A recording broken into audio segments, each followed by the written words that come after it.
Y debido a que está justo entre el oído externo y el oído interno, es necesario comprender bien sus límites, sus funciones, para poder asociarlo a otras patologías.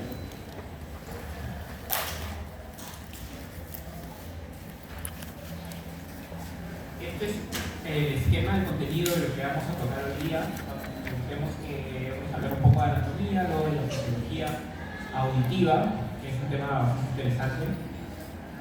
Luego vamos a mencionar algunas patologías, sobre todo las más frecuentes, que podemos encontrar en esta zona anatómica, en este espacio. Mencionarles al final algunas cirugías y procedimientos que se realizan en esta zona, ¿no? Es importante que las conozcan, que sepan qué es lo que se hace, para que ustedes tengan una idea de los procedimientos y las cirugías que se pueden hacer aquí. Y cuando se hable de eso, en un momento ustedes estén al tanto y tengan el conocimiento de lo que se está haciendo.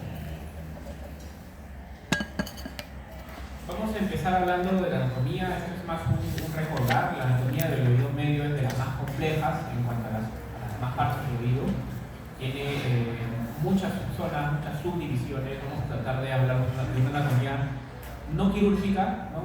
Vamos a mencionar lo más superficial posible para que sea pues, lo más entendible posible, ¿verdad? ¿Puedo cerrar la puerta? ¿Sí?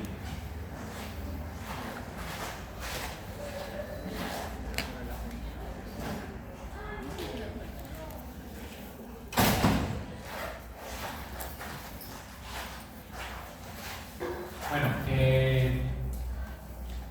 el oído medio es un cubo, ¿no? Y va a tener paredes. La pared lateral va a ser la comunicación o el límite justo entre el oído externo. La pared lateral del oído medio viene a ser la pared más medial del oído externo. Y esta pared es la membrana timpánica, ¿no? Muchos conocemos, hemos visto, hemos leído, la vemos cuando examinamos al paciente. Es lo que más nos llama la atención cuando hacemos una otoscopía, ¿no? Esta membrana timpánica sirve de límite, ¿no? Justamente entre estas dos zonas, y separa incluso una transición de epitelios, ¿no? El oído medio es una zona que tiene un epitelio respiratorio, ¿no? Similar a la nariz, a la vía aérea. El oído externo, sin embargo, tiene más piel, tiene piel el oído externo. Entonces es una división. Y esto es muy importante. ¿Por qué? Vamos a ver que después existen enfermedades crónicas de oído medio, en las cuales justamente el problema es que la piel llega al oído medio, ¿no? Si esto ocurre, se va a producir una patología, un problema. Entonces, la membrana timpánica, pues es una sirve de límite, tiene una ligera angulación, a veces de 30, 40 grados, a veces un poco más. Se divide en dos principales subdivisiones, que son dos pars, una pars tensa por debajo y una pars flácida por arriba. Se va a delimitar en 4 cuadrantes, y estos 4 cuadrantes van a trazarse sobre esa línea medio oblicua recta hacia abajo que vemos, que es el mango del martillo, ¿no? Se sigue un trazo. ¿De casualidad alguno de ustedes tiene puntero? ¿Puntero láser? Bueno, se sigue ese trazo y nos indica pues una parte anterior, por el A3, y una parte posterior, y justamente sobre el límite donde llega este mango del martillo se traza una línea horizontal, horizontal medio oblicua, y se delimitan un cuadrante superior e inferior. Y esto nos va a dar 4 cuadrantes: anterior superior, anterior inferior, posterior superior, posterior inferior. Siempre el mango del martillo, que es la estructura ósea que se ve ahí, no la más predominante, la que va hacia abajo, apunta hacia atrás, tiene una orientación oblicua hacia posterior. Eso nos va a ayudar a identificar justamente el oído que estamos viendo, ¿no? El oído que estamos observando, examinando, más allá de que no sepa cuál está viendo, ¿no? Entonces, en este caso, por ejemplo, ¿qué oído sería? Si está apuntando para atrás el mango del martillo.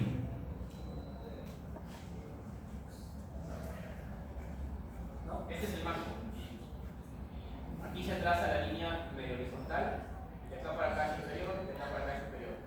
Y la línea vertical oblicua se traza así. Estos son 4 cuadrantes, ¿no? Anterior superior, anterior inferior, posterior inferior,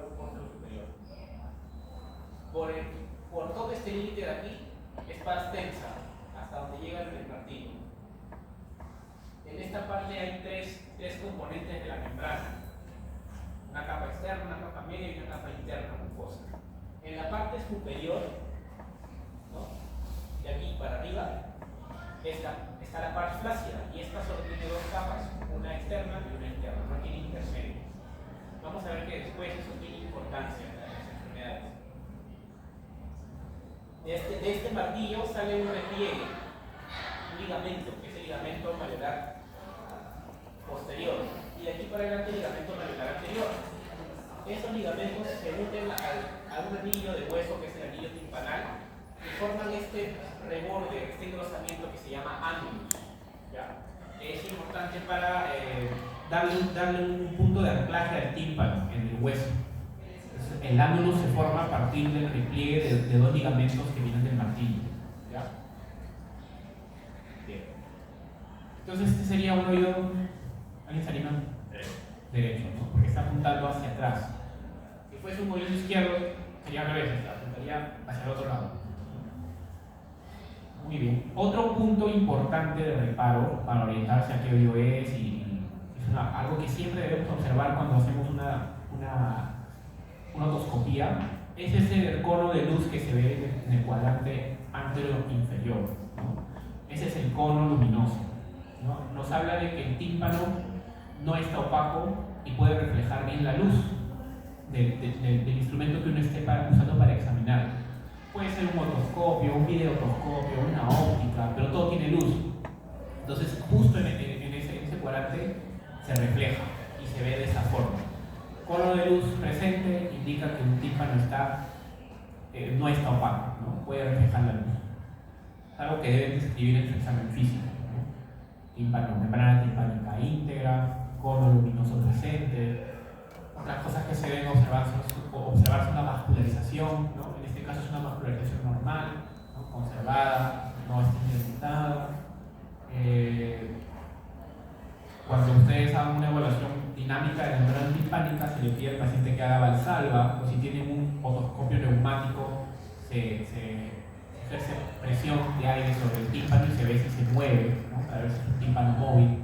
Al hacer valsalva puede suponer que hay movimiento del tímpano, que el tímpano está móvil y además que la trompa está permeable o semipermeable, ¿no? Importante para ver si hay paso de aire desde la nariz hacia la membrana timpánica, hacia el oído medio principalmente. Entonces, bastante anatomía en una zona pequeña, ¿no?, en una sola pared.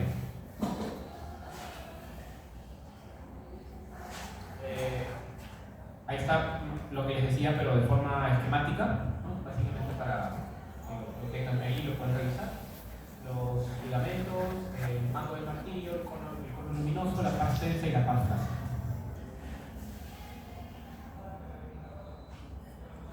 ¿Hasta ahí alguna pregunta? ¿Todo claro? Bien, vamos a hablar ahora del oído medio. El oído medio, como tal, le dije, es una zona, es un cubo, ¿no?, cuando hablamos netamente de la caja timpánica. Pero además el oído medio tiene otras partes.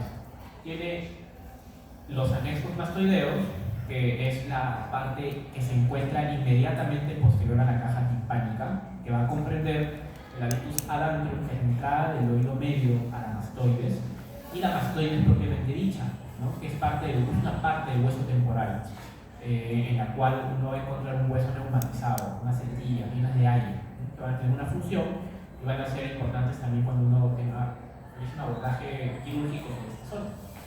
Y para adelante, la caja timpánica, el oído medio, se continúa con una estructura de suma importancia para toda la fisiopatología del oído medio, que es la trompa de Eustaquio, ¿no? Es una cavidad, se podría decir, virtual, que está casi siempre colapsada, ¿no? Se compone de cartílago y hueso, principalmente 2/3 cartilaginoso y 1/3 hueso. Llega o comunica el oído medio con el nasofaringe, ¿no?, y mantiene un equilibrio de presión, un equilibrio de aire, un intercambio de aire, un ingreso de aire constante. ¿Cuándo? Cuando uno bosteza, cuando uno pasa saliva, ¿no? Que justamente van a hacer que la trompa se aperture y permite el ingreso de aire de forma puntual, ¿no? La trompa de Eustaquio no está abierta todo el tiempo, se abre de forma puntual. Cuando la trompa de Eustaquio se abre todo el tiempo, también es un problema, ¿no? Porque el aire entra todo el tiempo, desde que hasta que lo que uno respira también entra hacia el oído medio y eso al final es un problema, es una patología. Entonces recuerden que la trompa permite el paso del aire, está casi siempre colapsada, se abre de forma selectiva y permite el ingreso de aire al oído medio de manera puntual cuando se requiere un equilibrio de las presiones de aire, ¿no? Del oído medio con el exterior. Vean al oído medio como una cavidad llena de aire, como dice, como un globo o como una pelota de fútbol. ¿Ya? Tiene aire adentro y hay aire afuera. Ahora, ¿qué diferencia el oído medio de una pelota de fútbol o de un globo? El oído medio es una cavidad con células, es una cavidad viva, es una cavidad que el aire que tiene no lo conserva, lo consume. Entonces, todo el tiempo hay un cambio de presión dentro del oído medio. Es por eso que necesita que lo estén inflando todo el tiempo, ¿no? Que le estén metiendo aire constantemente. Así como la presión dentro del oído cambia todo el tiempo, porque va perdiendo aire, la presión del ambiente también puede cambiar, ¿verdad? ¿En qué situación, por ejemplo, podría cambiar la presión del aire? En la altura, ¿no? Es el principal ejemplo en realidad. Cuando uno hace un viaje en avión, recuerden que la cabina es presurizada en el avión, pero igual cambia un poco conforme uno asciende y uno desciende. Cuando uno hace un viaje en un carro, ¿no? Y sube hacia un cerro, hacia una mayor altitud sobre el mar, y también cuando uno bucea, ¿no? Cuando uno bucea tiene la presión no del aire, pero del agua, ¿no? Entonces la presión se incrementa y todos esos cambios de presiones tienen que estar más o menos iguales en el oído medio. Y para que eso ocurra, la trompa de Eustaquio tiene que estar permeable. Si la trompa no está permeable, los cambios de presiones no se van a poder igualar y van a empezar todos los problemas en el oído medio. Si ustedes entienden eso, ya tienen entendida casi el 90% de la fisiopatología de las enfermedades del oído medio. ¿Ya?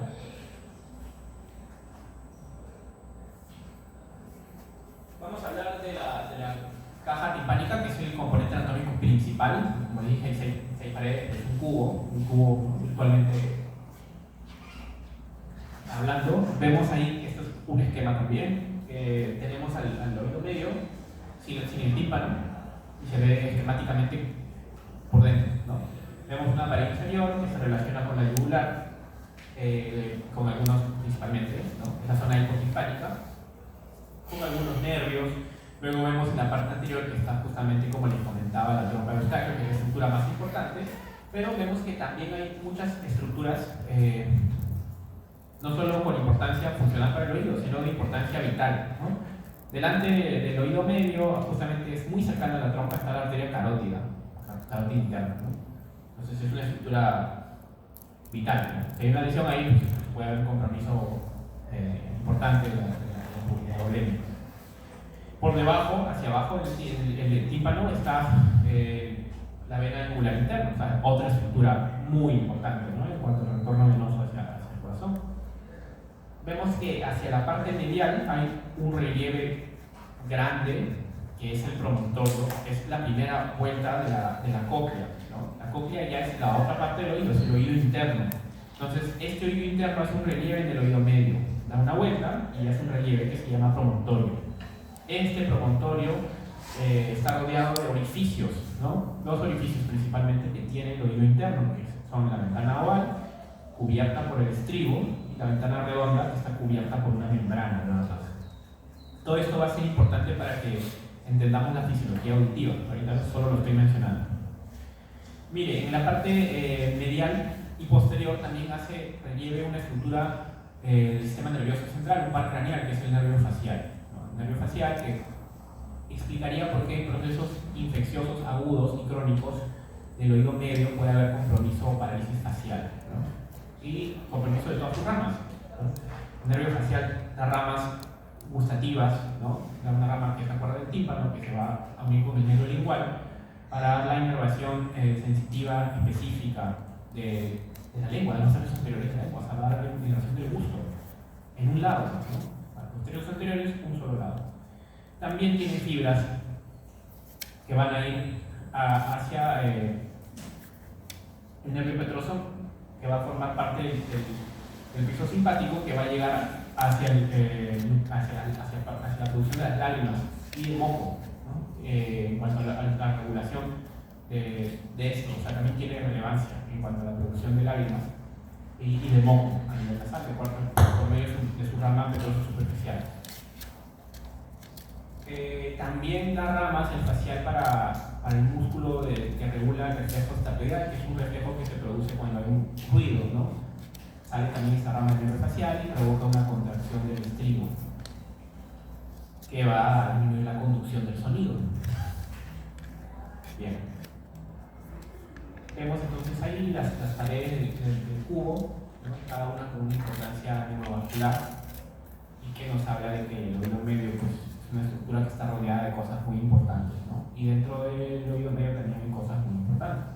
Entonces es bueno saber lo que está ahí, lo que lo rodea y lo que contiene, para saber qué síntomas y qué alteraciones y qué complicaciones puede tener.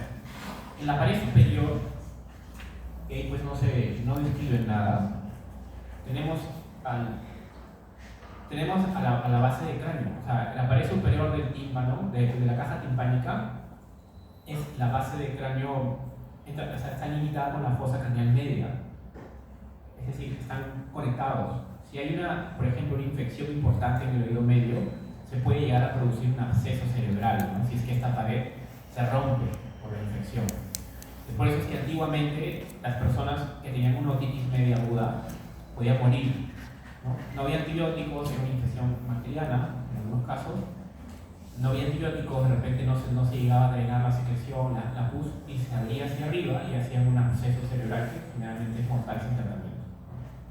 Los que van a leer algunos de ustedes algún personaje no importante que antiguamente, ¿de qué murió? De otitis.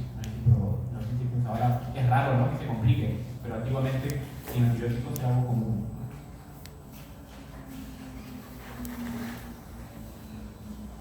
Bueno, ahí tenemos una imagen real del oído medio, de la caja timpánica, y están las estructuras que les contaba, pero ya de forma pues, anatómica, ¿no?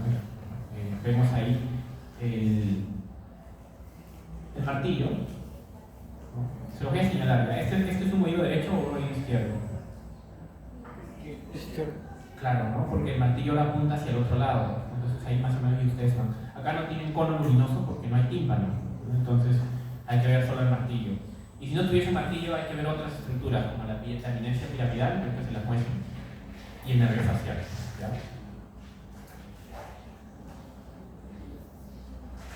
Aquí tenemos el martillo, el mango del martillo, el humbo, ¿no? Tenemos aquí al yunque, a la rama larga del yunque, al estribo, ¿no? La articulación budo-estapedial. Acá tenemos a la eminencia piramidal y el nervio, perdón, el tendón que va hacia el estribo. Acá está el músculo y el tendón que va hacia el estribo, justamente ese músculo que se contrae con la acción del nervio del estapedio que sale del nervio facial. Para que se oriente, esto de acá es anterior, aquí es posterior, esto es superior y esto es inferior. Esto es hipotímpano, esto es retrotímpano. Y por aquí arriba la cadena siempre está en el epitímpano. En el retrotímpano vemos esta estructura importante de aquí, que es el nervio facial. Tiene que ver la relación que tiene con el nervio medio. El nervio facial pues tiene una porción intratimpánica, o sea que está en el tímpano. Se puede lesionar en una cirugía, se puede lesionar en una infección, ¿no? Y puede provocar alteración local del facial. Y vemos aquí, esto es el promontorio, justo lo que les decía, el oído interno, la primera vuelta de la ginecópia. Sobre la ventana oval está justamente la crura del estribo que está tapada por el estribo. Y aquí vemos la ventana redonda está debajo de esta ceja, ¿no? que la recubre y evita que el sonido entre por ahí. Vemos hacia adelante el orificio de la trompa del eustaquio. El orificio de la trompa del eustaquio. Y por arriba viene el músculo tensor del martillo, ¿no? Que forma esta estructura que lleva de acá que se llama pico de. Bueno, hay muchas estructuras más que se pueden describir ahí, pero esto es de forma esquemática para que vean más o menos las relaciones que existen. Ahora hablemos de la parte posterior. Les comentaba que en la parte posterior está justamente la mastoides y la entrada a la mastoides. Entonces vemos que es una zona en la cual hay hueso neumatizado. ¿Para qué? Bueno, el hueso neumatizado sirve de reserva de aire justamente cuando la trompa no pueda funcionar o funcione más o menos bien o más o menos mal, ¿no? Entonces hay aire, el cual puede servir como un sistema de tampón para prevenir que esa pérdida brusca, ese cambio brusco de presión afecte directamente al oído medio. Esa es una de sus funciones, ¿no? También se dice que produce óxido nítrico, que actúa como vasodilatador, que puede ayudar a algunas infecciones, a los cambios de presión de aire también, ¿no? También sirve como que de protección de algunas estructuras importantes que están ahí, ¿no? La mastoides, se relaciona a la mastoides, por ahí también pasa el nervio facial en su porción mastoidea, por ahí también tenemos varios senos venosos importantes, tenemos también la relación hacia arriba con la fosa craneal media, es decir, hay varias relaciones de la mastoides con estructuras importantes también. Y se conecta hacia el oído medio, hacia el protímpano, la parte más superior, a través del o sea, están conectados el oído medio con la mastoide, en una conexión. O sea, ese aire que entra desde la trompa, llega al oído medio, llega también a la mastoide, ¿no? Se ventila todo el oído medio y también se ventila la mastoide. Ahí está pues la trompa eustáquea que comentábamos, un tubo, ¿no? Que tiene una componente cartilaginosa, un componente óseo, que está parcialmente comprimido y que se abre de forma selectiva para permitir el paso y la entrada del aire. Hasta ahí en la parte anatómica todo claro. Vamos a hablar ahora un poco sobre la fisiología de la audición, que es parte de lo que dice el temario. La audición, pues básicamente, en resumen, es pasar la energía acústica, sonora, que son ondas de aire, que vienen y se transportan por el aire, captarlas con la oreja, que funciona como una especie de embudo, llevar esta energía de ondas de aire a la membrana timpánica y a los huesecillos para que se muevan y la transformen en una energía mecánica, ¿no? Pasa de aire, se convierte en un movimiento del tímpano y de los huesecillos, para que después este movimiento mueva en el oído interno un líquido, ¿no? Y ese líquido, o sea, pasó de una onda de aire, pasó a una onda líquida en el oído interno. Ese líquido mueva unas membranas dentro del oído interno que muevan unas células, especialmente unos cilios, que tras este movimiento generen un potencial de acción, o sea, una energía eléctrica, ¿no? Entonces es la transformación de una onda de aire a un impulso eléctrico. Es todo el proceso que se da. ¿Cómo es que se da? Pues vamos a ver ahí las diferentes fases, ¿no? Se transmite, se forma pues una energía física, luego eso se transforma en un impulso eléctrico en el oído interno, a través del órgano de Corti, la expresación de sus células con el movimiento del líquido del oído interno, y finalmente pues ese impulso eléctrico se puede transmitir al cerebro, ¿no? Al nervio, al tronco y luego pues, a la corteza. ¿Cómo es que la membrana timpánica, o sea, cómo es que un sonido que viaja por aire, que es una onda de aire, puede llegar con la misma fuerza al oído interno y preservar su fuerza a un medio líquido? O sea, no sé si ustedes alguna vez han estado en una piscina y se meten a la piscina y les hablan de afuera o hay bulla, cambia el sonido, o sea, se escucha bastante menos, ¿no? Entonces, el cambio de aire a líquido pierde bastante, en ese cambio pierde bastante fuerza el sonido. Entonces, justamente la función que tiene el oído medio es de amplificar todo lo que se pueda esta señal para que llegue con la misma o más fuerza al medio líquido, que es el oído interno, ¿ya? ¿Cómo es que logra esto? A través de varios mecanismos. Tenemos que la diferencia de tamaño entre la membrana timpánica y la ventana oval es mucha, ¿no? La membrana timpánica es casi 20 veces más grande que la ventana oval, ¿no? Entonces, un leve movimiento de la membrana timpánica va a ser para la ventana oval un super movimiento, ¿no? A través de la cadena de huesecillos que se mueve. O sea, se mueve todo el conjunto, tímpano y huesecillos. Entonces, esto va a amplificar la señal bastantes veces. La acción de palanca que ejercen los huesecillos están bien posicionados de tal forma que hace que también esta fuerza se incremente. Y finalmente, la presión de aire constante que mantiene la trompa de Eustáqueo en el oído medio hace que todo esto sea posible. Si no hay una buena ventilación del oído medio, si no hay aire, no se va a poder transmitir correctamente el sonido. Si hay líquido, no se va a poder transmitir correctamente el oído. Si hay líquido en el oído medio, no se va a poder transmitir correctamente. ¿Qué tiene que haber en el oído medio para que la transmisión de esa energía, de esa onda de aire, se vuelva una onda mecánica y llegue así al oído interno? Aire.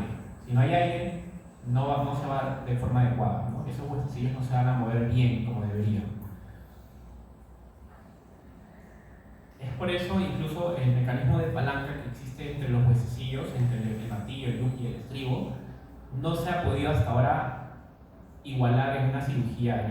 O sea, cuando uno pierde un huesecillo por una infección o un trauma y se pone una prótesis, la prótesis no logra transmitir con la misma eficacia el sonido, ¿no?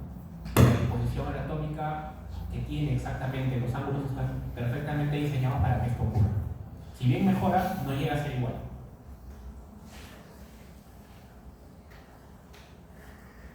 ¿Cómo es que se da esta transformación? Vimos que ya pues, viene el oído, viene el aire, llega al oído externo, pasa al conducto, más o menos unos 5 o 6 decibeles uno tiene, aumenta cuando uno tiene su pabellón auricular y su conducto permeable, libre, ¿no? Llega al oído medio, el oído medio lo transforma en una onda de movimiento, ¿no? A través de tímpanos en los huesecillos. Esto llega al oído interno y llega ¿a dónde? A la ventana oval, ¿no? Llega a la ventana oval y llega a la rampa. Pues vamos a ver ahorita que el oído interno se divide en 3 rampas, una vestibular, una media y una timpánica, ¿no? La rampa vestibular está en relación justo con la ventana oval.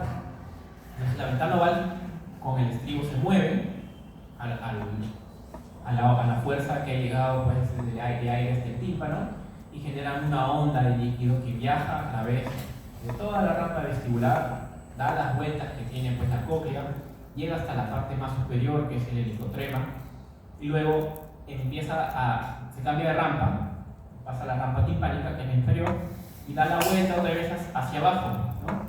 Y llega hasta ¿dónde? Hasta la membrana de la ventana redonda, ¿no? Que es la otra ventana que tiene el oído interno.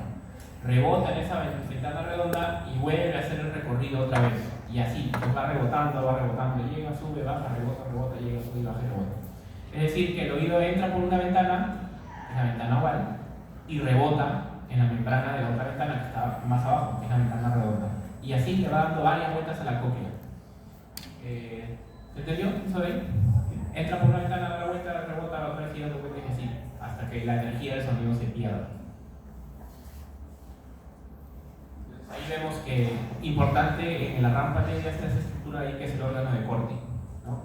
El órgano de Corti es la estructura funcional del oído interno, es la que va a tener los cilios y las células ciliares externas e internas, ¿no? Principalmente que tienen los cilios que se van a mover y van a producir el potencial de acción, se van a despolarizar con el movimiento de esta rampa media, ¿no?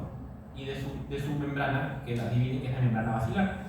Nos vemos ahí que entre la rampa timpánica y la rampa media está la membrana basilar. Y entre la rampa media y la rampa vestibular está la membrana de Reissner, ¿no? Son nombres que las dividen y crean esos 3 espacios. La que vibra funcionalmente principalmente es la membrana basilar, ¿no? Pero también la membrana de Reissner al moverse mueve también toda la rampa media y genera esa despolarización, ese movimiento, ese potencial de acción de las células ciliadas internas del órgano del Corti. Ahora, ¿cómo es que el oído sabe qué sonido está recibiendo? Eso es importante porque bueno, el sonido puede estar dando vueltas, pero el sonido después tiene muchas frecuencias, es multifrecuencial. La voz, por ejemplo, hablada, tiene varias frecuencias que suenan al mismo tiempo, no es un sonido puro de un solo tono, no de una sola frecuencia. Entonces, ¿cómo el oído sabe qué frecuencia estás hablando? O sea, ¿cómo va a traducir esa variedad de frecuencias y cómo la va a dividir, cómo la va a enviar hacia el cerebro? Pues existe una fonotropía de las rampas.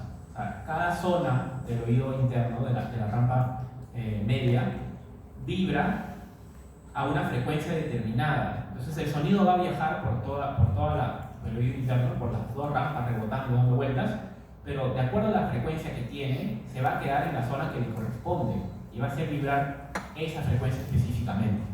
Es como cuando uno agarra una copa, un cristal, lo golpea, suena de una forma, ¿no? Suena en una frecuencia.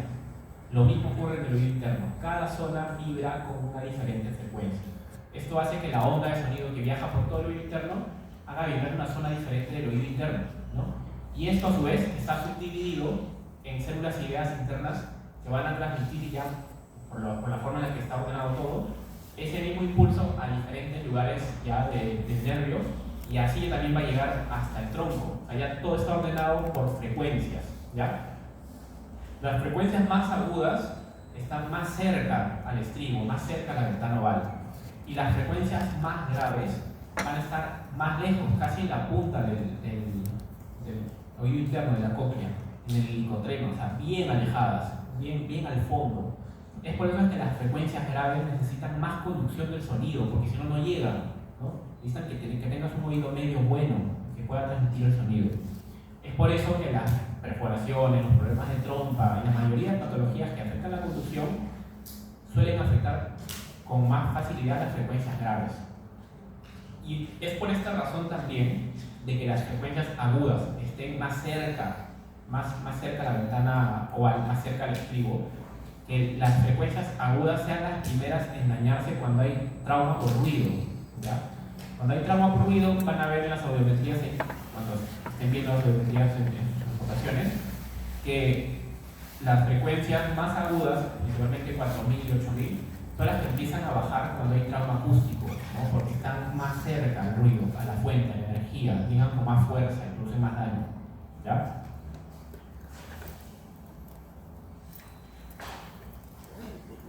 Bueno, hay una acción de las células ciliadas externas, una acción de acercar esta membrana tectoria que sirve como de, se podría decir como de filtro o de facilitador del movimiento de las células ciliadas internas, de contracción y relajación. Es decir, las células ciliadas externas ayudan a que las células ciliadas internas se muevan y sean más sensibles al ruido.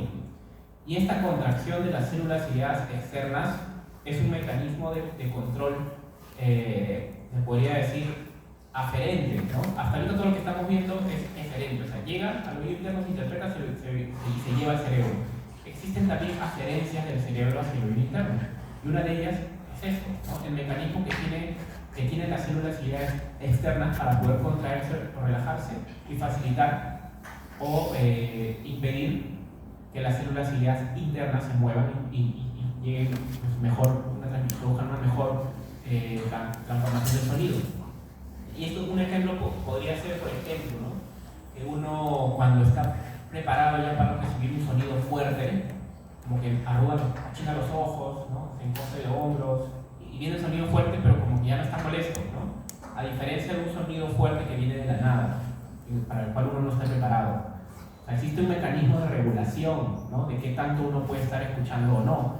O cuando uno quiere escuchar algo y también achina los ojos, gira la cabeza, ¿no? Y de repente ya al hacer eso ya puede escuchar algo que no estaba escuchando en un primer momento, es justamente por la acción, bueno, por varias cosas, ¿no? Una de ellas es por la acción y la contracción de las células ciliadas externas que facilitan esta interpretación del sonido. O sea, hay una regulación del cerebro al oído interno también. Hasta ahí todo claro. Vamos a hablar ahora de las patologías. ¿Hasta qué hora es la clase? ¿2 y 20? 2 y 40. ¿Alguna pregunta respecto a la fisiología auditiva? Es un tema un poco denso, he tratado de simplificarlo, ¿no? Prácticamente en algo más fisiológico. ¿Tiene alguna duda? Los están durmiendo. ¿Nada? Es un tema que probablemente no vuelvan a tocar nunca más. Así que si tienes una duda, sería bueno que ahora la resuelvan. Vamos a hablar entonces ahora de la parte patológica, de las enfermedades. Ya vimos ahorita lo anatómico, lo funcional, lo bonito, ¿no? Entonces ahora viene lo feo, lo patológico, las enfermedades. Vamos a resumir también de forma muy esquemática para que se entienda de la forma más simple posible. Una otitis media significa que en el oído interno, en el oído medio, que generalmente hay aire, no va a haber aire. Y va a haber específicamente una secreción inflamatoria. Hasta ahí se entiende, ¿no? Y esta secreción inflamatoria obviamente puede ser en casos más severos puede ser pus, ¿no? Basta que haya una secreción inflamatoria aguda en el oído medio para que sea una otitis media aguda. Y esta secreción inflamatoria aguda puede ser en algunos casos secreción purulenta, ¿ya? Entonces, si en el oído interno, en el oído medio no hay aire y hay secreción inflamatoria, es una otitis media aguda. Eso va a producir y va a estar acompañado de síntomas inflamatorios, obviamente, ¿no? Y generalmente va a estar también acompañado a síntomas regionales, se podría decir. Casi siempre todas las otitis medias agudas vienen después de un proceso infeccioso respiratorio alto, ¿no? Tanto en el niño como en el adulto. Obviamente en el niño es mucho más frecuente, ¿no? Justamente porque la trompa de Eustaquio en el niño es diferente. Es más corta, está con menos angulación, ¿no? Y es más delgada, ¿no? Entonces es menos funcional. Es por eso que los niños pues, tienen más patologías de oído medio. Van a ver que van a ser más otitis, van a ser otitis medias serosas, las otitis medias agudas son mucho más frecuentes en niños, en la edad pediátrica, por motivos anatómicos. Entonces ahí vemos un oído normal y después vemos un oído con pus. ¿Qué síntomas puede haber si el oído en vez de tener aire tiene pus?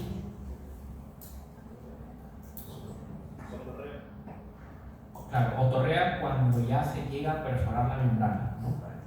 En una fase avanzada de la otitis media aguda se puede perforar y puede salir pus, y hay otorrea. ¿Qué más? ¿Qué pasa con el sonido? La hipoacusia, ¿no? Es un síntoma muy importante. Te va a decir, siento el oído tapado y me duele. Entonces ustedes dicen, ya, pues acá ya más o menos vas pensando. Y he estado resfriado hace 5 días. Mira, ¿no? todo va pintando para una otitis media. Bueno, definitivamente va a haber dolor, ¿no? El dolor es bastante pues, moderado, severo en casos de otitis media aguda y va a ser más severo mientras más secreción haya, ¿no? Hay fases en la otitis media aguda. Una fase primero es congestiva, donde empieza la inflamación del oído medio, se pone pues, todo eritematoso. Luego viene una fase pues, inflamatoria en la cual ya todo está bombado, todo está pues, lleno de inflamación, de líquido inflamatorio. Luego llega una fase en la que ya ese líquido inflamatorio se vuelve quizá pus, si es que había una complicación, una sobreinfección bacteriana, y se vuelve una fase exudativa en la cual ya sale la pus hacia el conducto y se produce la otorrea. Y después llega la fase regenerativa en la cual ya no hay pus, ya empieza la regeneración del tímpano y la perforación se cierra, ¿ya? Todos los síntomas van a estar en relación a lo que se está produciendo en el oído medio, es una inflamación con secreción. Les decía pues, que la trompa de Eustaquio era el principal gestor de todas las patologías del oído medio. Bueno, aquí ocurre algo similar.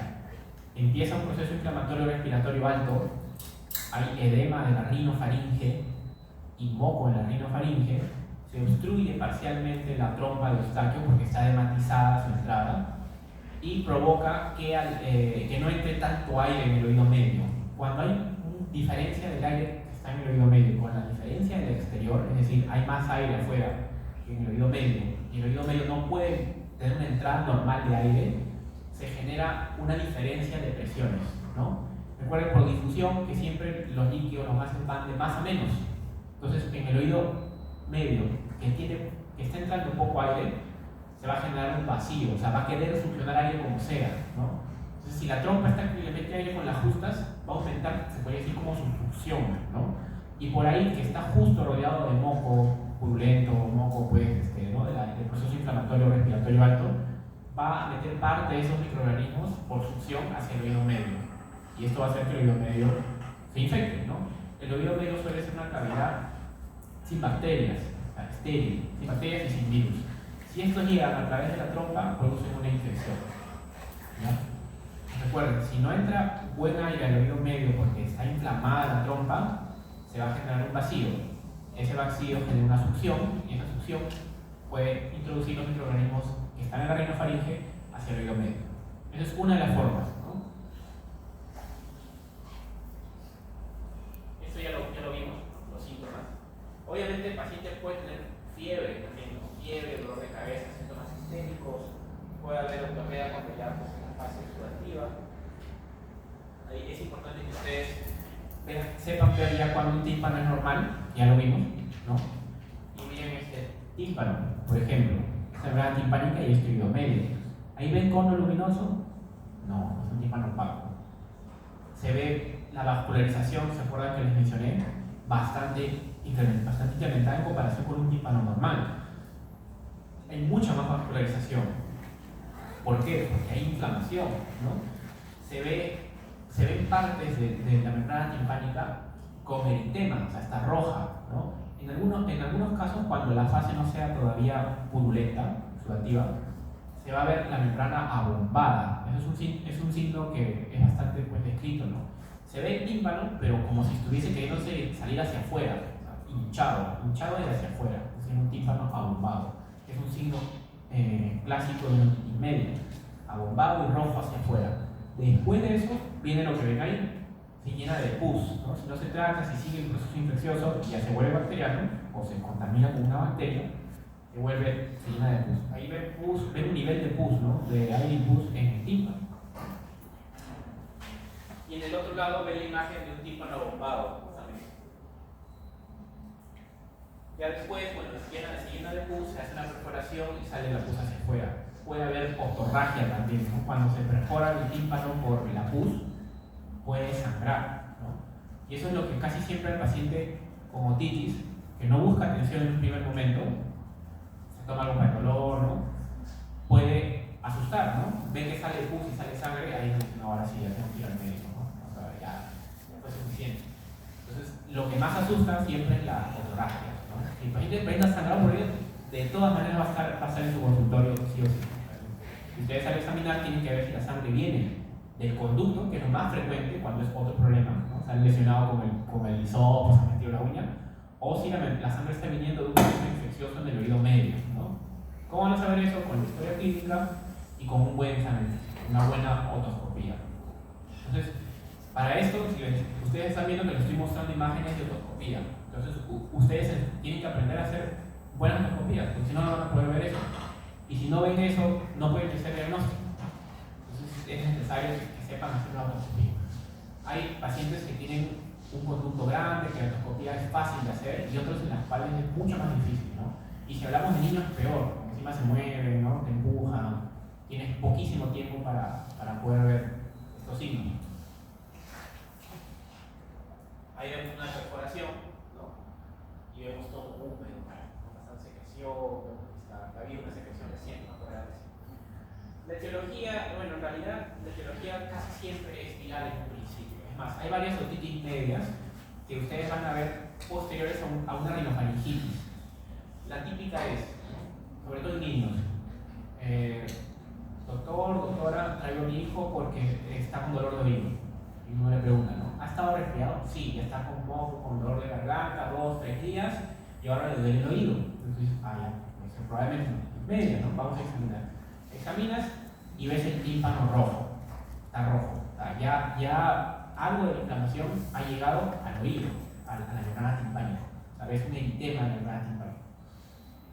Eso, si uno descongestiona la nariz, baja la inflamación, disminuye las secreciones, se puede resolver sin antibióticos. No todas las otitis medias son sinónimos de antibióticos. Hay que ver la fase, hay que ver el tiempo de enfermedad, hay que ver los días que ya tiene con el problema y la gravedad de los síntomas. Ahora, es diferente un paciente que venga así, me duele el oído, a mi hijo le duele el oído y lo veas al niño saltando, jugando, ¿no? A otro que viene y dice, sí, mi hijo le duele el oído y lo veas que está llorando, que se da la oreja, que no se deja examinar. Entonces, todas estas cosas tienen que orientar a ustedes a un tratamiento, un diagnóstico y un tratamiento adecuado. Dentro de las bacterias, bueno, aquí dice Haemophilus, ¿no? Es una referencia más no tan peruana, ¿no? En nuestro medio está descrito, ¿no? Para el tema de examen, aquí siempre es un poco, ¿no? Para todo esto que son cuadros infecciosos bacterianos altos, en sinusitis también un poco. Cuando es bacteria, ¿no? La mayoría de veces es virus, y muchas veces cuando es virus y no se trata, se puede sobreinfectar, ¿no? Y ahí viene la orrea purulenta y todo lo que hemos estado conversando. Tratamiento. ¿Cuándo dar, por ejemplo, antibióticos? Siempre, sobre todo en niños. Cuando hay una afectación importante del estado general, ¿no? El niño está con una fiebre muy alta, el paciente tiene dolor, pues como les decía, ¿no? El ejemplo, un dolor moderado a severo, ¿no? ya se dio tratamiento, ¿no? Vino este paciente, este mismo paciente que les digo, que está feliz, tranquilo, que tiene su tímpano rojo, estuvo resfriado, ven el tímpano rojo, le dan tratamiento, acuérdense, ¿no? Sobre todo en niños también, siempre hay que evaluar a su paciente con rinofaringitis al tercer cuarto día, ¿no? A ver cómo está, a ver si está complicado, a ver si ya mejoró. Reevaluamos a su paciente y está con más dolor, ahora ven el tímpano más agujado, está más rojo, entonces ahí puede ser que necesite otro tipo de tratamiento, muy probablemente llega con antibiótico. Obviamente, si el paciente es menos de 6 meses, las otitis no son tan comunes, hay que considerar también el uso de antibióticos, ¿no? Sobre todo también por un tema inmunitario. La inmunidad en un paciente de menor de 6 meses no está como la de un niño más grande.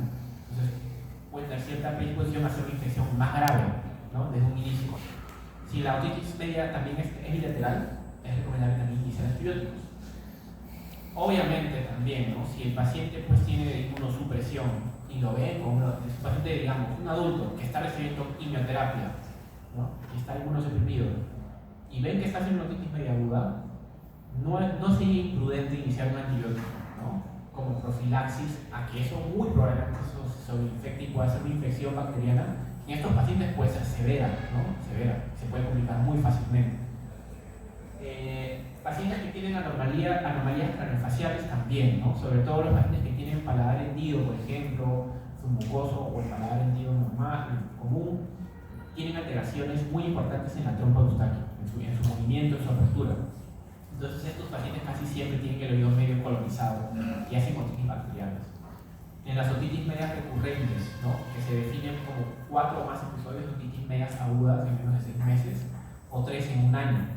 Si tienen un paciente con otitis media aguda recurrente, ya saben pues, que probablemente sea bacteriana y hay que dar antibióticos, ¿no? Y otro punto importante es que no puedan ver al paciente, pues no puedan hacer un seguimiento, ¿no? Digamos que ven este mismo ejemplo del niño con su tímpano rojo, con mucho dolor, con fiebre, y es un paciente que están viendo, pues, no sé, en su salud, digamos, están yendo a una comunidad y no van a volver en 2 meses, también es prudente dejarle ya el tratamiento antibiótico. ¿Por qué? Porque ¿qué pasa si a ese paciente no le das, te vas y ahí se complica y hace una infección bacteriana y no tiene antibiótico? Va a empeorar, pero no va a mejorar, va a pasar por todas las fases que vimos, ¿no? Entonces el criterio también, como ven, entra bastante el criterio del médico, ¿no? Los médicos somos profesionales que basamos nuestra práctica en evidencia, ¿no? Todo lo que hacemos tiene un sustento científico, pero hay muchas cosas que también requieren de mucho criterio. O sea, uno no siempre se va a hacer exactamente la regla, hay que tener criterio, ¿no? Y un ejemplo importante es si el paciente tiene un implante en el oído, ¿no? Por ejemplo, un implante coclear que está haciendo otitis media, tú no puedes permitir que ese implante se infecte con una bacteria, sería una pérdida del implante coclear, ¿no? Si es que ese electrodo tiene alguna afectación, ¿no? Tratamiento de lesión, pues cualquier antibiótico que cubra neumococo principalmente, ¿no? Puede ser la penicilina, dosis de otitis, en el caso pediátrico desde 80 para arriba, 60 para arriba. Puede servir la penicilina, en el caso de alérgicos puede ser nitrólidos.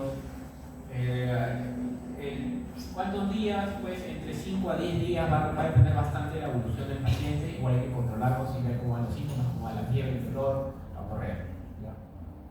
Los dejo ahí para que lo vean. Igual el tratamiento es sintomático, ¿no? Tiene dolor, inflamatorio, tiene fiebre, antibiótico. Todo lo que sea necesario. Tiene moco o ha venido de una rinofaringitis, tratar la rinofaringitis, ¿no? De repente, si es mucha la secreción, iniciar lavado nasales, ¿no? Para que salga el moco. Dar, quizás si está acompañado, tiene un antecedente de alergia, iniciar un antihistamínico, ¿no? Esto es el resumen de lo que hemos hablado. Y ahora vamos a hablar de una patología importante que también tiene muchas descripciones, muchas clasificaciones, está subdividida de muchas formas. Lo he puesto como para que se entienda de la manera también más práctica posible. Ya hablamos de otitis media aguda. Entonces, si hay una aguda, hay una crónica, ¿ya? En otitis media crónica puede haber una que es por infección y una que no. Hasta ahí se entiende, ¿no? Vimos que la otitis media aguda, generalmente cuando hablamos de otitis media aguda hablamos de una infección, ¿no? O sea, vino primero de la nariz, se extendió, hubo obstrucción. hubo una obstrucción de la trompa de un origen infeccioso, ¿no? Hubo una rinofaringitis primero. ¿Ya? ¿Qué pasa si la trompa se obstruye por algo no infeccioso? ¿Hay algo no infeccioso que pueda obstruir la trompa? ¿Qué opinan? ¿Cómo qué, por ejemplo? Un tumor, dijeron, ¿no? ¿Sí? Está bien, un tumor puede obstruir la trompa y un tumor no es una infección necesariamente, ¿no? ¿Qué otra cosa muy común en niños? ¿No? Cuerpo extraño, bueno, sí, pero algo más de lo mismo del sistema de anatomía, algo del sistema linfoide, la adenoides, eso es bastante frecuente en niños, ¿no? Muchos niños con hipertrofia de adenoides pueden tener problemas de trompa, eustaquio y el oído medio, y hacer este tipo de problemas, ¿ya? Entonces, si hay una infección y hay una no infección, va a haber una otitis media crónica supurada y otra no supurada. Así de simple, ¿ya? Cuando es no supurada, la obstrucción tiene que ser predominantemente pues, no infecciosa. Cornetes grandes, rinitis alérgica, adenoides grandes, tumores, cuerpos extraños en casos más raros. Esa tiene que ser la fisiopatología. O una trompa que no funcione, ¿no? En el caso de pacientes con alteraciones del velo del paladar, malformaciones craneofaciales, ¿no? Entonces, la otitis media crónica no supurativa es la acumulación de un líquido que en este caso va a ser no infeccioso, no inflamatorio. Es un líquido seroso, no es inflamatorio, es seroso. Y viene de una fisiopatología similar, pero de una causa distinta. Digamos que este paciente, y el tiempo, obviamente, ¿no? Si es crónica, tiene que ser más de 12 semanas. ¿Existe una otitis media serosa aguda? Sí. Es lo mismo, pero cuando recién empieza. O sea, si ustedes ven un paciente con una otitis media serosa por un tiempo menor de 12 semanas, es una otitis media serosa aguda, ¿no? Y probablemente esté empezando con el problema porque hay algo que está obstruyendo la trompa. Y esa obstrucción es no infecciosa. Entonces, digamos que tenemos un paciente con una hipertrofia de adenoides. La trompa se obstruye. En este caso, no hay exceso de moco purulento en la nariz, nada. Entonces, la trompa se obstruye, el aire no entra bien al oído medio. Lo mismo, ¿no? El oído medio genera pues, una diferencia de aire en la parte exterior, se genera un vacío, una presión negativa, y en este caso el oído, como no hay tanto moco, no hay secreción abundante de la rinofaringe, no succiona el moco contaminado de la nariz, sino empieza a succionar el líquido que tienen las células que tapizan el oído medio, su intracelular. Es decir, se genera un medio de succión tan fuerte y tan constante que el intracelular de las células se empieza a trasudar hacia el oído medio. ¿Se entiende? Y este líquido no está contaminado, ¿no? es un trasudado. O sea, hay una fuerza de succión tan fuerte y tan constante que las células empiezan a perder su líquido. Esta presión constante y esta presión negativa, esta succión también es tan fuerte que algunas células del oído medio empiezan también a producir secreción no purulenta, como que cambian un poco, ¿no? Y empiezan a producir secreción. Toda esa secreción en el oído medio se empieza a acumular y empieza a haber líquido en el oído medio, que es un líquido no infeccioso, es un trasudado. ¿Se entiende así? Ahora, esto va a pasar por fases. Obviamente, al principio va a haber un poco de líquido. No, al principio va a haber una presión negativa. Se va a recaer todos. El tímpano se va a ir para adentro, ¿no? Ustedes ya vieron un tímpano normal. Van a ver después un tímpano retraído. O sea, se ve la membrana hacia adentro y los huesecillos de la membrana se recontraven porque están como que más expuestos, ¿no? Ya que el tímpano está ahí hacia adentro. Eso es lo primero. Luego ya empieza a haber líquido, un poco de líquido, ¿no? Y se empiezan a formar niveles hidroaéreos, empiezan a ver así burbujas de un líquido porque es un trasudado, medio amarillento, medio citrino. Y posteriormente a esto se llena totalmente de líquido. O sea, ya el oído medio se ve de un color pues, amarillento, retrotimpánico, asociado a una retracción importante.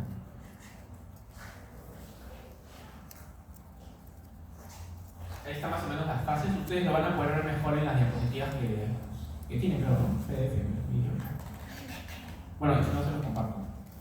Ven ahí pues, un oído normal, luego un nivel hidroaéreo, que está la segunda fase, segunda o tercera fase, y luego ya todo lleno de líquido. Cuando está todo lleno de líquido, no tiene ni hacer eso.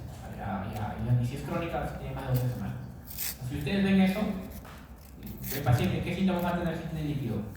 Parecido, ¿no? Hipoacusia, puede haber tinnitus, puede haber algo de dolor a veces porque esa presión negativa a veces duele, pero no va a ser el síntoma principal, a veces va a referir como hincones quizá, puede tener inestabilidad, ¿no? Va a tener una hipoacusia conductiva, ¿no? Por mala conducción del sonido. Si ustedes hacen otoscopía y ven eso, traten de pensar en una causa, o sea, ¿qué está pasando? ¿Cómo es que no está llegando aire al oído hasta el punto en el que ha pasado esto? O sea, ya pasaron todas las fases, ¿no? Ponen a investigar. Hay problemas también propios del oído medio. Hay oídos medios que de por sí, anatómicamente, tienen una mala ventilación. Es decir, el aire de la trompa llega, de repente no tan bien, pero llega, y dentro del oído medio las rutas de ventilación están desde nacimiento mal. Entonces son pacientes que tienen una mala ventilación del oído medio o problemas del oído medio. Pero son casos más raros, ¿no? Y la mayoría de esos pacientes hacen problemas más graves, que vamos a ver al final.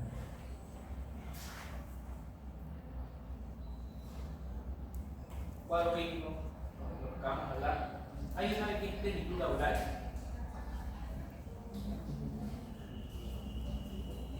Es el término científico de decir que tiene el oído tapado.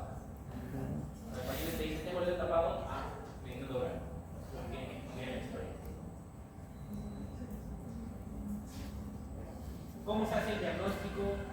Con la clínica, ¿no? Con la historia, con lo que les cuentan y con lo que ustedes ven en la otoscopía.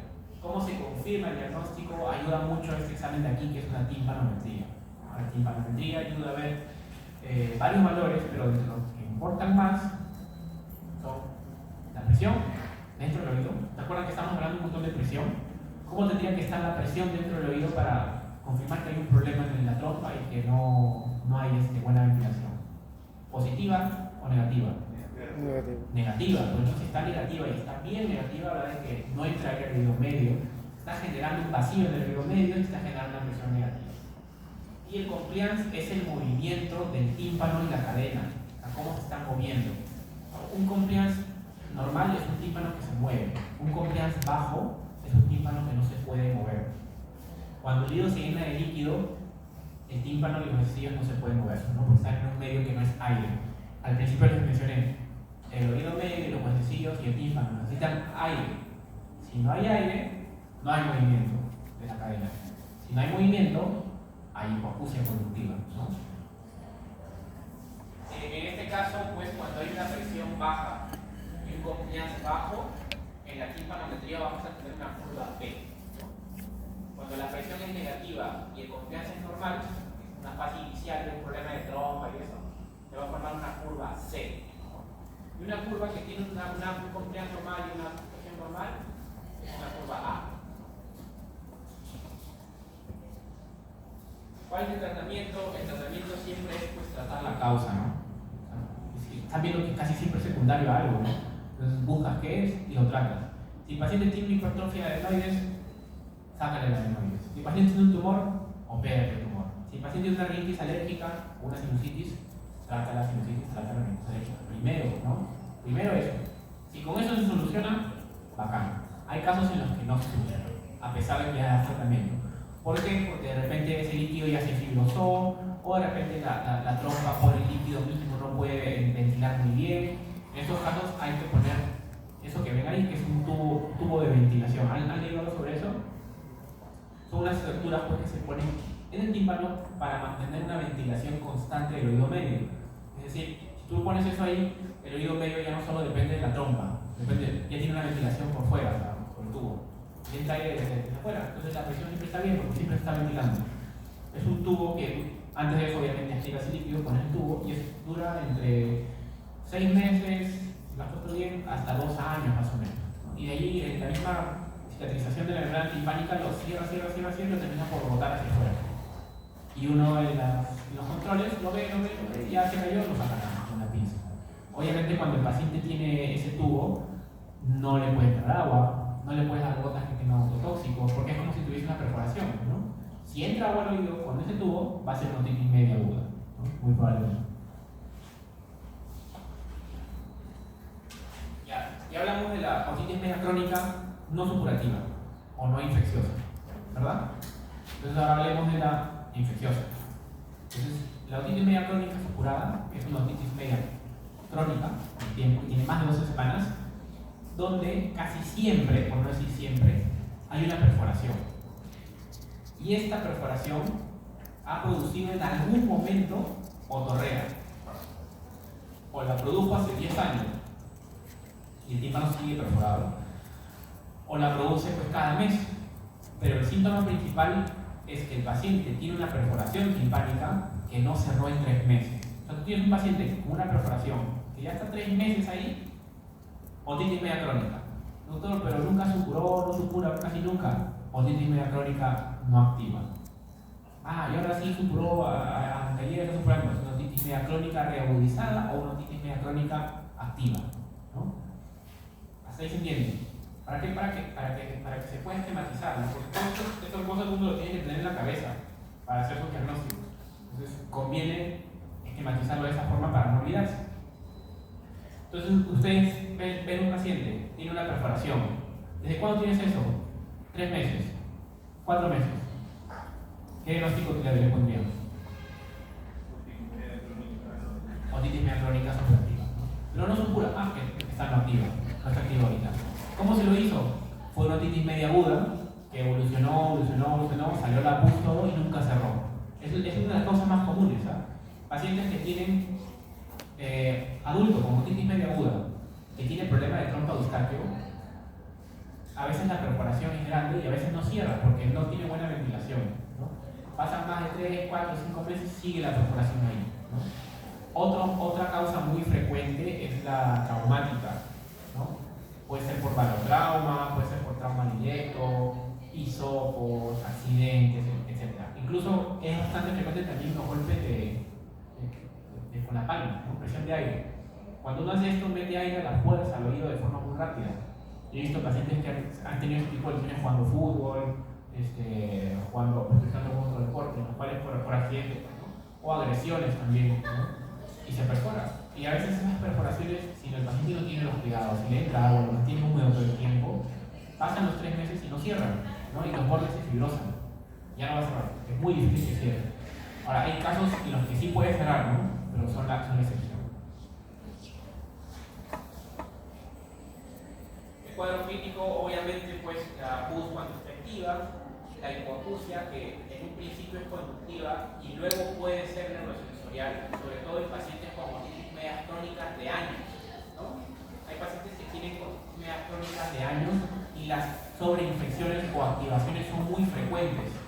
Estas infecciones recurrentes producen una ototoxicidad directa en el oído interno y su hipoacusia se empieza a volver también neurosensorial, se vuelve mixta, ¿no? Hay veces también en las que el oído interno se daña por el ruido, ¿no? Porque no tiene los mecanismos de protección que un oído sano tiene a nivel del oído medio, íntegra, el reflejo estapedial, el reflejo del martillo, todas esas cosas se pierden, porque no están rotas, ¿no? Entonces el sonido puede producir mayor facilidad un trauma acústico y a la larga esa hipoacusia se puede hacer mixta. Por eso les preguntan, las otitis medias crónicas supurativas con tímpanos perforados ¿siempre tienen hipoacusia conductiva solamente? La respuesta es no. En algunos casos, dependiendo de la evolución, pueden ser mixtas también. El tratamiento siempre pues, es dar algo cuando hay exacerbaciones, ¿no? Cuando el paciente hace exacerbaciones hay que dar antibióticos. ¿Qué bacteria es aquí? No suele ser el neumococo, suele reactivarse por pseudomonas, casi siempre, también por la hemogenia local. Entonces, les recomiendo dar en esos casos una quinolona. Puede ser oral y también en gotas. Hay un caso especial, como un paréntesis, que no entra más o menos en estas clasificaciones, porque puede tener origen de las dos cosas. O sea, puede originarse por una perforación que nunca cerró, puede originarse por una presión negativa del oído medio de forma excesiva, que genere una retracción en el tímpano que sea tan severa que el tímpano se abra, se perfore en su parte más retraída. Pero ¿qué es lo que ocurre en el oído medio? ¿Se acuerdan que les dije que tiene que haber un límite entre la piel del oído externo y la mucosa del oído interno? ¿Se acuerdan? Lo mencioné al principio de la clase. ¿Por qué? Porque si la piel llega de alguna forma al oído interno, al oído medio, hace esto. una otitis media crónica colesteatomatosa. Entonces, ¿qué es una otitis media crónica colesteatomatosa? Es piel dentro del oído medio. La piel dentro del oído medio hace una formación pseudoquística que produce secreción, produce y perdura la infección y destruye la parte ósea. Es como que una superotitis media, ¿no? Crónica. Destruye los huesecillos, destruye la mastoides, puede destruir también el oído interno, puede generar fístula, puede destruir el nervio facial, puede destruir todo. Es decir, cuando uno tiene esto, pues, el tratamiento siempre es quirúrgico. Hay que sacar el colesteatoma, encontrar dónde está el origen de la piel, dónde está la matriz, para curar al paciente, ¿no? Y muchas veces no se puede extraer todo, y el paciente tiene que operarse con frecuencia o hacerse curaciones con frecuencia para que esto no se complique. Entonces, téngalo en cuenta. Ahí se ve como un chicle, ¿no? Ese es el colesteatoma. Es la deformación pseudoquística de origen epitelial localizado dentro del oído medio. Generalmente ocurre, hay varias teorías, ¿no? Hay varias teorías. Puede ser por disfunciones de trombodostaquio de mucho tiempo, generan retracciones, generan bolsillos, y esos bolsillos generan la migración del epitelio, ¿no? hacia el oído medio, es una. Pueden haber también colesteatomas congénitos, ¿no? En los cuales los pacientes nacen con piel dentro del oído medio, por decirlo así, y hacen en unos años un colesterol, ¿no? Y ocurre todo lo que ocurre en otitis media, se perfora el tímpano, sale pus, se empieza a destruir los huesecillos, etc. Hay también un origen iatrogénico, ¿no? Uno en una cirugía puede meter piel dentro del oído medio si no tiene cuidado, ¿no? Y eso con los años es el colestatoma. Ahora, las perforaciones del tímpano, cuando comprometen ánulus, ¿recuerdan que el ánulus era el reborde, ¿no? Fibroso que estaba ahí en la gran timpánica? Cuando las perforaciones agarran ánulus, esas perforaciones se llaman perforaciones marginales. Las que no agarran ánulus se llaman perforaciones centrales. Las perforaciones marginales, como comprometen ese límite, esa barrera física que es el ánulus entre el oído medio y el oído externo, puede también ser causa de colesteatomas, porque ese epitelio del oído externo migra, ¿no? Por continuidad y puede generar colestatoma. Ya para terminar, vamos a hablar un poco de las cirugías que hacemos.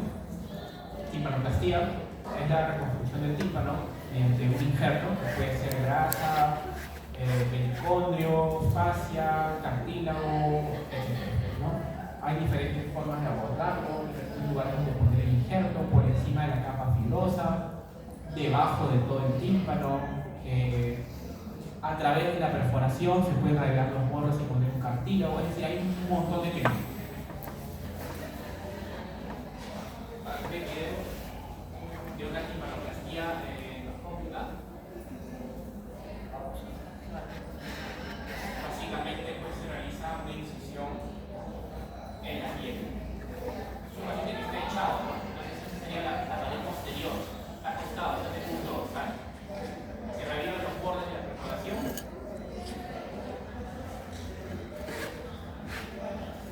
Se saca el anillo fibroso, que es lo que impide que el tímpano cierre, porque si se cruzó, yo la perforación bastante grande.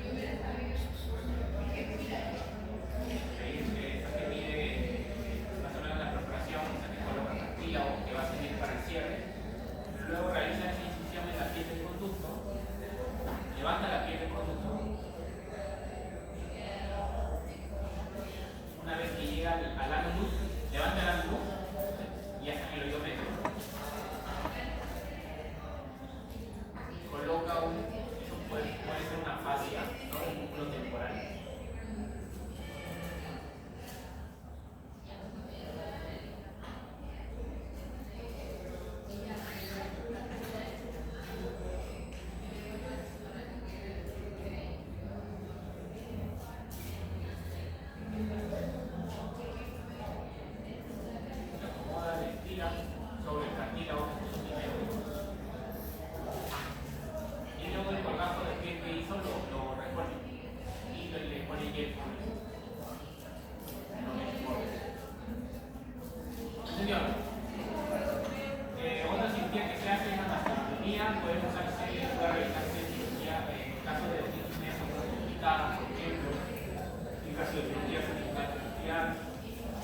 una descompresión del nervio facial.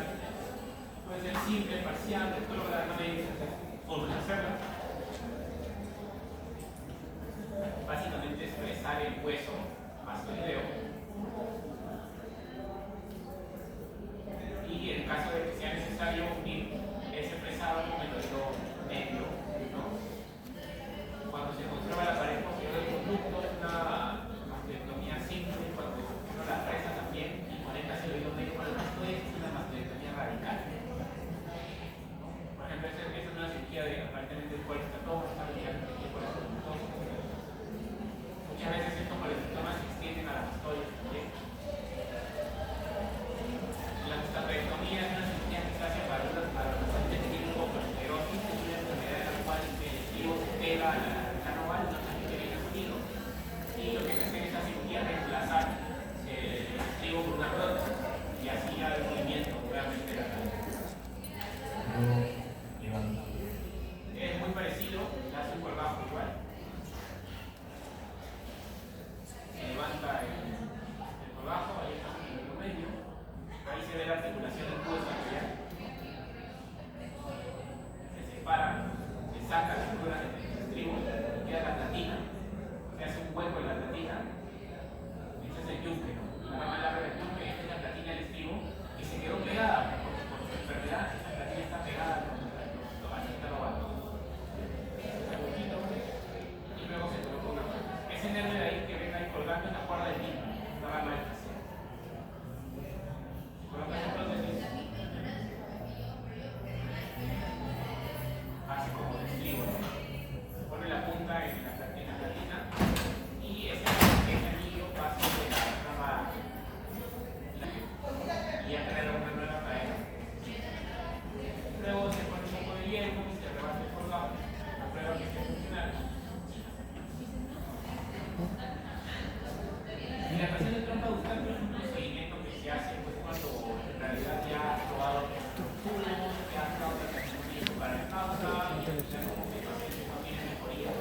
Se piensa en casi en los últimos años un tratamiento directo sobre la trompa, ¿no? Van a ver aquí los resultados de indicación cuando responde a las iniciales. Básicamente se hace pues, una rodaje en la de la nariz con una tabla de microscopio. Se introduce un balón a nivel del istmo, que es la unión entre la parte cartilaginosa y la parte ósea, y básicamente se hincha por eso. Mezcla y se hincha y dilata. Útil en casos refractarios, principalmente en los cuales se aprea Finalmente, cuando está gustado implantes de oído medio, el implante de oído medio que existe actualmente es el Byram Soundbridge, que es un dispositivo que transmite el sonido directamente a esa punta que tiene ahí y se puede colocar en cualquier lugar del oído medio, por ejemplo a nivel del martillo, del yunque, del estribo, cuando hay una incapacidad, por ejemplo, del paciente para usar audífonos. ¿En qué caso, por ejemplo? No puede ser un paciente que no tenga oreja, ¿no? Que tenga una atresia dentro del conducto, dentro del canal. En un paciente que tenga un eczema crónico del conducto también, ¿no? Y que impida que el paciente pueda usar audífonos porque siempre está con este problema. Entonces, es como un audífono que va de frente al oído medio. Muy útil en estos casos. O el paciente es que no quieran usar audífonos. Muy bien, ¿tienen alguna pregunta?